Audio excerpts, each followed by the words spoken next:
Hello, I am the Dungeon Tutor. Welcome. Since 2016, I've been answering your questions, giving advice and inspiration to countless gamers. Here, you can ask questions in the comments and get your own videos as an answer. So I encourage you, enjoy by all means.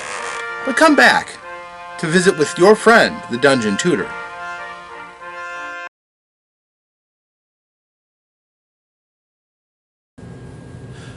Ladies and gentlemen, I am the Dungeon Tutor. Welcome! Today is day 2 of RPGaDay 2025. The topic today is prompt.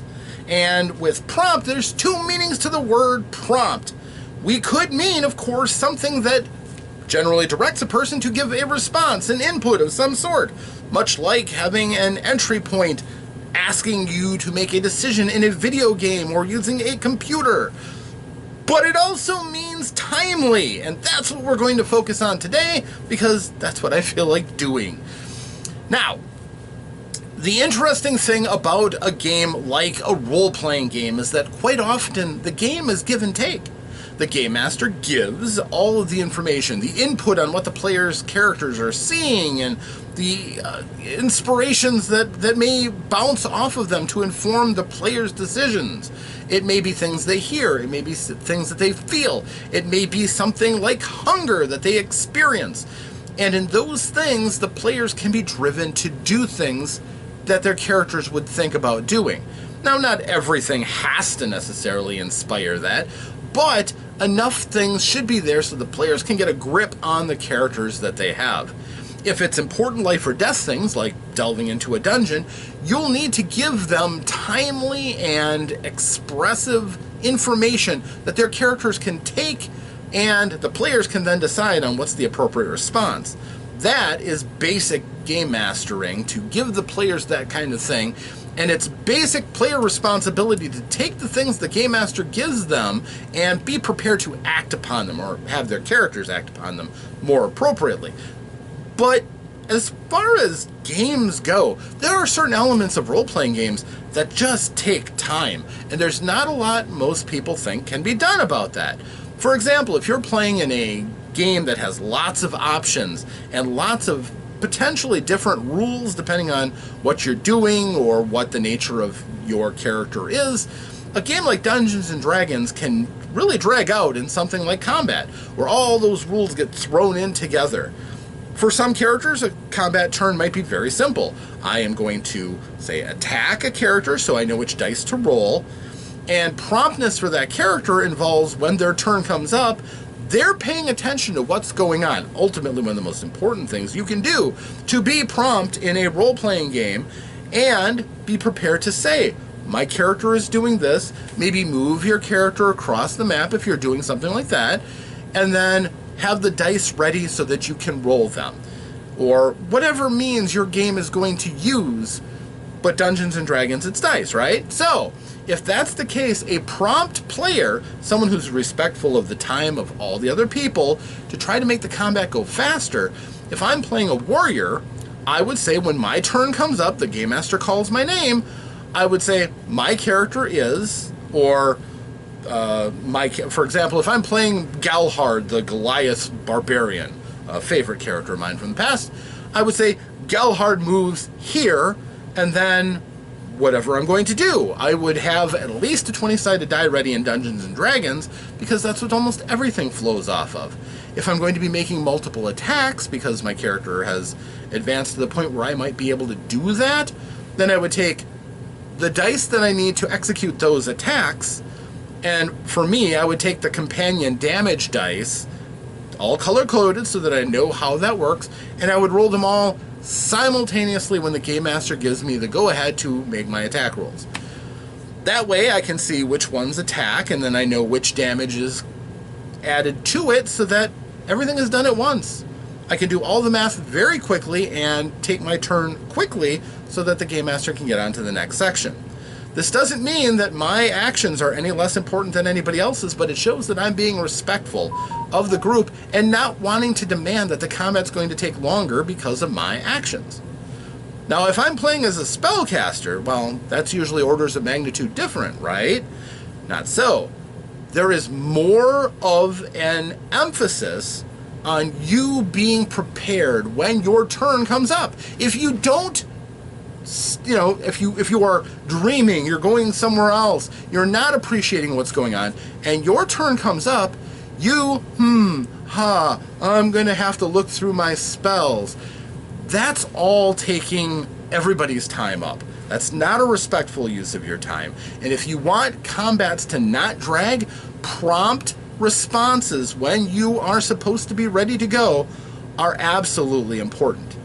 And if you are that person who, all right, I'll look through my spells to figure out what I'm going to do, you've already failed at what you're doing.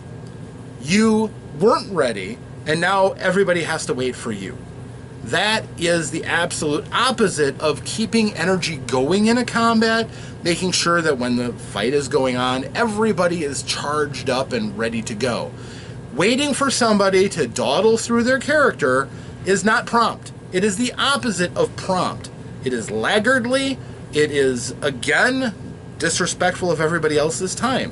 When you get disciplined, combats stop being a chore. They stop being a slog, and the Game Master can use a little extra time to narrate what goes on and really bring it to life before your eyes. If they're just going through the motions because you're taking too long, that hurts the overall quality of their combat or makes it take far longer than it needs to. These are prompts that you yourself can make when you are in that situation where your impact, your ideas are important, especially in something like the crux of combat. Now, that's not to say you can't get caught flat-footed. That isn't to say that once in a while it's going to take you a few moments to kind of assess everything. But the more you limit how much extra time it takes because you weren't paying attention, you're going to be a better player for it. And everybody will appreciate that, and hopefully they will learn to lean on your example and start taking on some of your practices yourself. If you're a game master who's ever been frustrated because a combat, even a relatively simple one, is taking up a large chunk of your game time, these are elements you should really think about. And I'll be honest with you, I have struggled with that myself.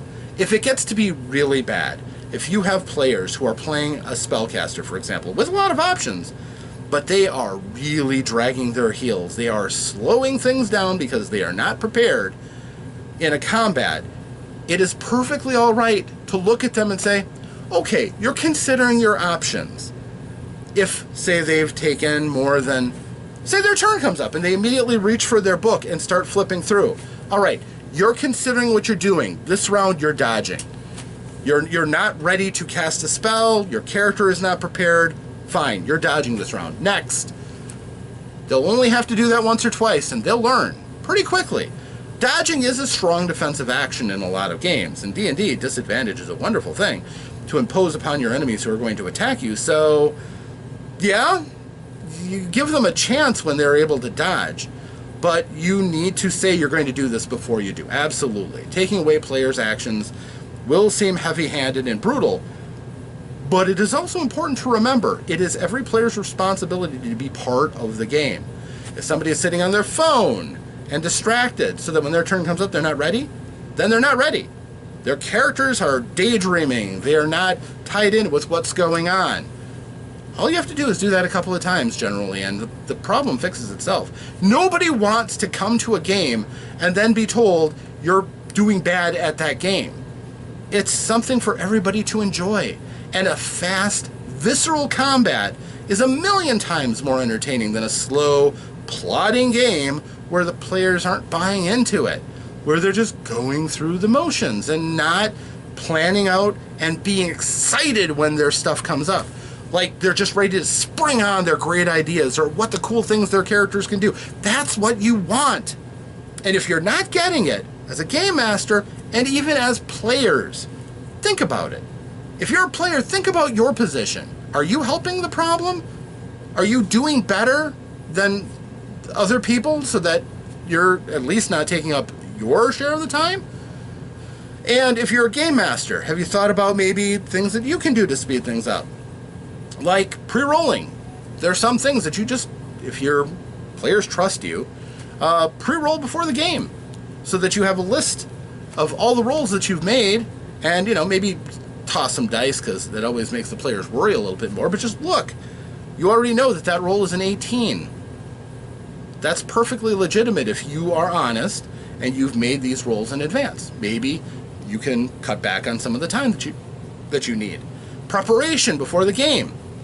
If you have the difficulties, you don't have to stop and consider what is an appropriate difficulty for the situation. If you've come across it in advance, you've already got that assigned. Have a Game Master control sheet. All the monsters' hit points and everything right there. The players all set up an initiative order so that they're ready to roll and you're ready to jot who goes when. Then there's no hunting and pecking throughout. You have everything ready to go.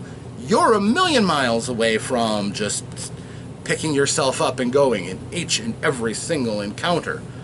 You as a Game Master have a lot to say about the speed that a game goes at.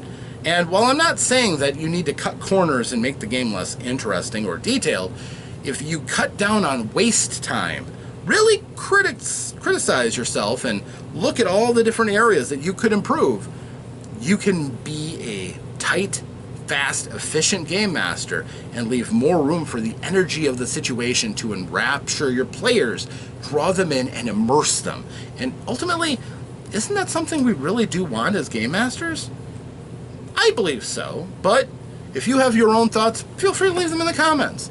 These are my insights for prompt adventuring, especially in something as urgent as combat is in most games. And I hope that this helps some people out there. If so, hey, leave in the comments. But make sure that you keep coming back. I've got plenty more videos to make. This is only day 2. So, I do hope to see you for that next video. And if I do, I hope that between then and now, that you, yes, you, get a chance to roll some dice, play some games, have some fun, but stay safe out there, my friends. Until that next time, farewell.